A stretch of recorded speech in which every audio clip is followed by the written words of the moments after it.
How do you navigate the challenges of being a woman in a male-dominated industry? So not just your role, but just as a whole. As a whole.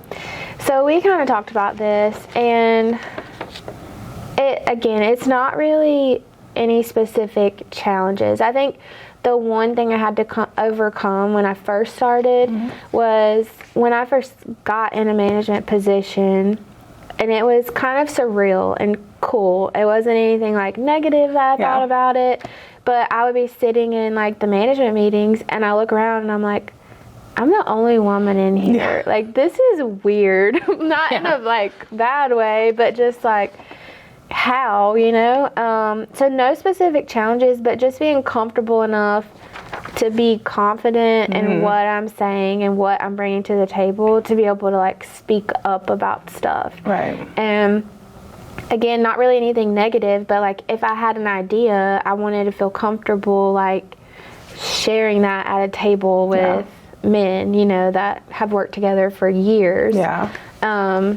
So just building that confidence to be comfortable enough to do that was really the only challenge, I would say. And I learned a lot through having to do that. But it's just surreal to be, you know, it's always been a mainly male-dominated industry.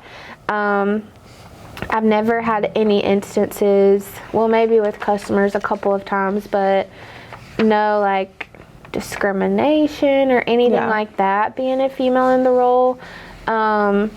It's always been like a open arms, happy to have you here type thing. And we're lucky to work in the company that we do because of that.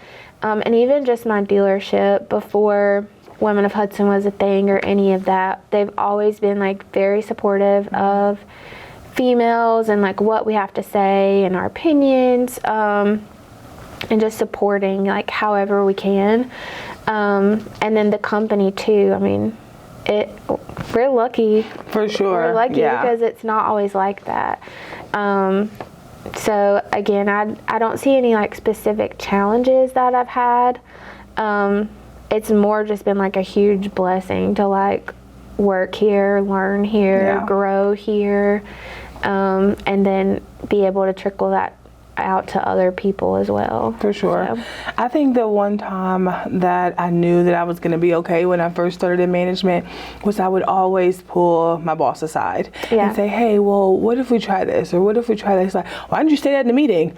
It was more of me being reserved and not saying that and not thinking that they were going to appreciate what I had to say. He was like, just tell us. Like, and I was like, okay, so now I'm in. Like, I'll do better. I'll ask you whatever questions. And I've never turned back after that. But it was just being able to have that conversation and somebody saying, listen, you wouldn't necessarily be in this role if I didn't think you were capable of being in this role. Does that make sense? So I think once I got past my own nerves, it became a lot better. Yeah, and that's me too. I mean, you're in a room full of men who are like, talk louder than you, like they have more experience than you in this industry, and I'm naturally like soft-spoken. My voice doesn't carry, so I feel like I'm like, hey guys, you know. I'm completely opposite of that.